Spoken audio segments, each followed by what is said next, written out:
welcome on this channel. I welcome you all to Rema Word Official. Feel most welcome. Those who are new here, I welcome you. Feel most welcome to be part of this channel. Keep watching this video to the end, and the Lord shall bless you. So today I have a story, a very interesting and funny story at the same time, about the story of the man called Uriah in the Bible.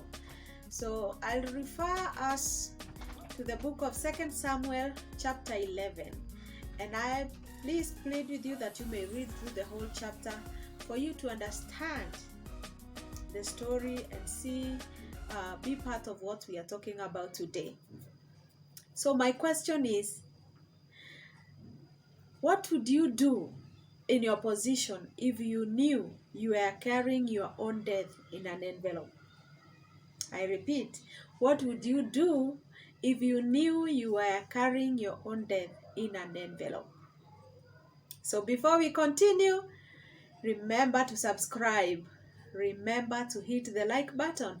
And in this topic, we want to discuss. So keep yourself busy in the comment section, even as you talk together with us, and tell us, what would you have done different if you were in Uriah's position, if you knew you were carrying your own death in an envelope? What would you have done? Read through the story, see what happened, the rolling of the events until Uriah's death. Let us know, what would you have done different, and you shall be blessed. So I'm gonna read this story from the book of 2 Samuel, as I have said, chapter 11, but I won't read the whole of it. I'll read in parts. So I'll read verse 6 going downwards to around 10. It says, David sent this word to Joab, "Send me Uriah the Hittite." And Joab sent him to David. When Uriah came to him, David asked him how Joab was, how the soldiers were, and how the war was going. Then David said to Uriah, "Go down to your house and wash your feet." So Uriah left the palace, and a gift from the king was sent after him. But Uriah slept at the entrance of the palace with all his master's servants, and did not go down to his house. So when David was told Uriah did not go home, he asked him, "Haven't you just come from a distance? Why didn't you go home?"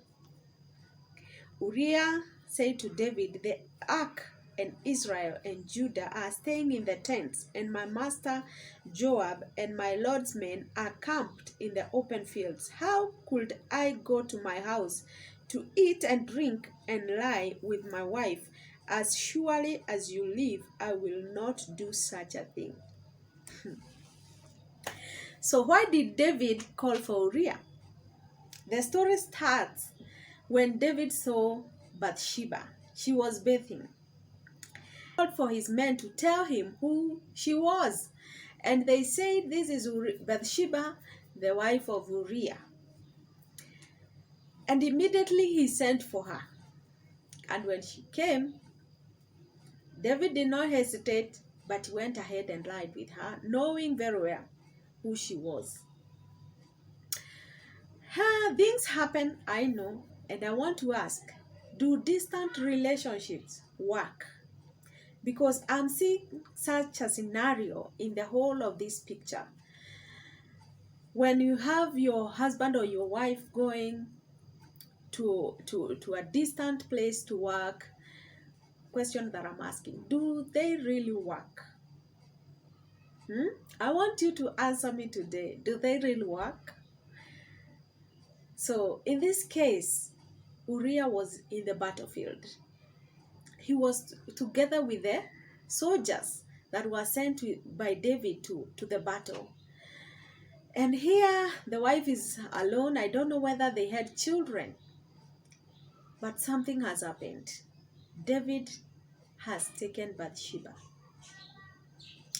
And after taking her, after some few days, Bathsheba told David that she was pregnant.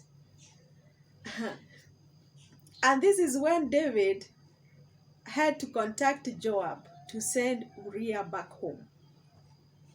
And Uriah was told to come, and he came. And when he reached the palace, after the king asked how the battlefield was, how everybody was doing, how the war was going, he was told to go to his home. You know what I pick from this? Is David regretted, like many men do. David regretted what he did, and he wanted to cover up, so that when Uriah comes back, lies with his wife, then everything will just sleep and go like that. But then things take another shift. When Uriah comes, he doesn't want to go home. He doesn't want to go home. Yeah? Can you put yourself in those shoes? You have come from far. Maybe you were working. You were on a duty. You know, you have taken months without coming home to see your family. And here you are. You have been given a time and a chance and an opportunity by the king to even go to your home, see your family before you go back to the battlefield or before you go back to work. What would you have done? What would you have done? Eh? So my question is, what really made David capitalize until he succeeded in taking Uriah's wife? Because I think this is where we are failing, those who are in relationships. Because wisdom is good because it gives direction. There are some things that you really don't just have to be that gentleman. You need to use wisdom. And in this case, Uriah did not use wisdom. And therefore, the king capitalized on his foolishness. How can you be given permission to go to your house and then you don't go?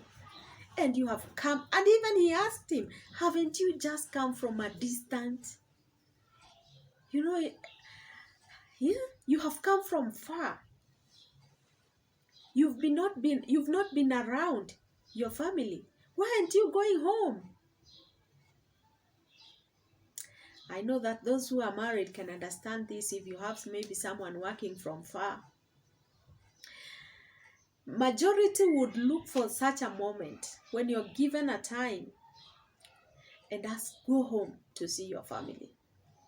Go and see your wife. Go and see your children. It will be the happiest moment of someone. But in this case, it's different. Uriah does not want to go home. And because of foolishness, because of his foolishness, death was creeping. I know if he could have accepted to go home, either he could have known that his wife is pregnant, he could have at least noticed things are not right, things are not as good as he may have thought, and even if not so, he could have saved his marriage. But he didn't. He didn't. He didn't. My friends, let's use wisdom in every occurrence, in every event, in every circumstance. May we be led by the wisdom of God. Because in this case, Uriah did not use wisdom. He became foolish. or he used foolishness. And because of that, he had to face death. Why? Because of foolishness. So foolishness can lead you to death. Why don't we upgrade? And especially those in relationships. I know many are tied in works. People have become workaholics. People have turned into different things that are tying them up, that they don't have time for their families. They don't even think about them, let alone having time. Wisdom is key to give you direction. So David saw the foolishness that was with Uriah, and he said, man, this woman is beautiful, and I've given you permission to go home, and you just don't want to go home. Then what you didn't expect is coming. Oh, that's sad. That's sad. And he was even given another day, the scripture says. Maybe he would have felt compelled. Why don't I just go home, even if it's for an hour, for a day, before I go back to the battlefield? He was given a day extra so that he may change his mind or his heart. But he didn't. He didn't. But stayed strong that he's in support with the fellow soldiers who are in the battle, so he cannot go to his house to have comfort in his bed while others are in the battlefield. So let's take good care of the chances, the opportunities that come our way. You may lose them. Yes, you may lose them. So when they come your way, please take good care and maximum use of those times and opportunities. Take good use. They may not come again. Take good use. That was a missed opportunity. That was a miscalculated move. So David, after seeing that Uriah's heart is hard and not changing, he decided now to write a letter to Joab. And do you know what was in the letter? That Uriah be placed in the battle front line, where the battle is fiercest. Not just fierce, but fiercest. So that the first kick, he's the one to die first. Where the battle is fiercest. As I had asked you, as I was beginning this video, what would you have done different if you were in Uriah's position? Would you have opened the letter on the way? Would you? Would you have questioned?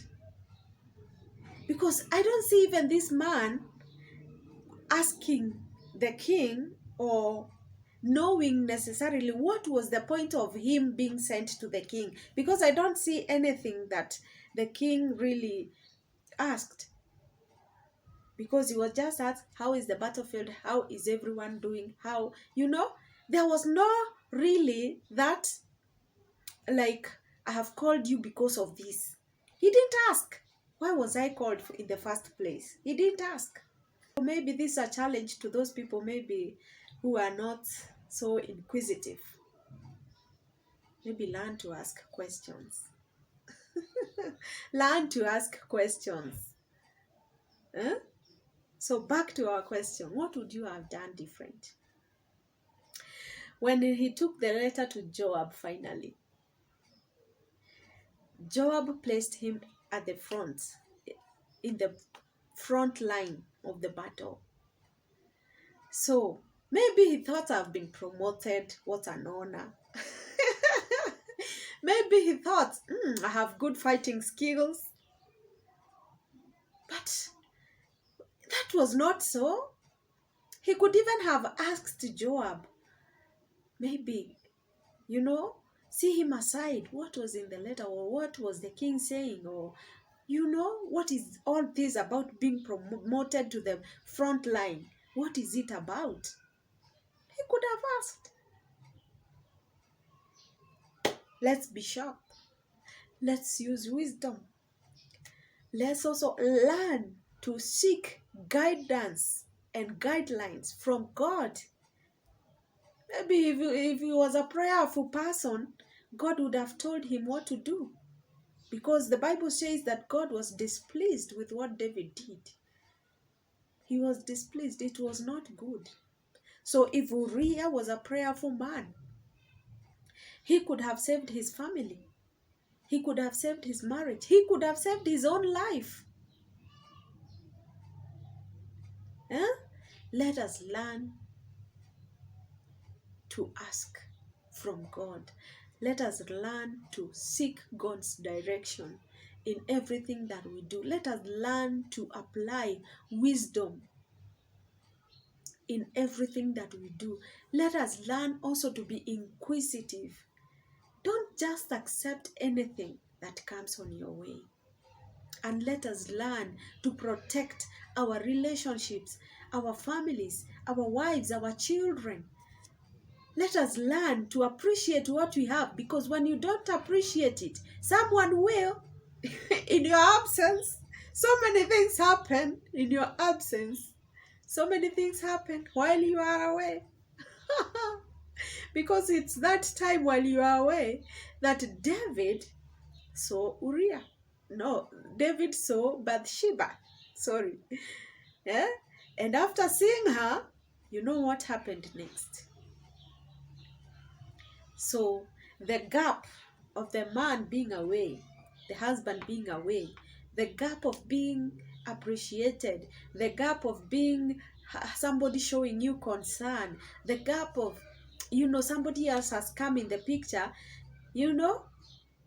life does not allow vacuum. And in your place, play your roles right, and everything will be okay for you. Because so many things can go astray while you are away. Before I conclude, remember to subscribe. Remember to hit the like button. Remember to share. Share with your friends, with your families, with your neighbors. And remember to keep the comment section busy. And especially in this topic, I want to know what you'd have done different. My dear friends, till we meet again, bye-bye.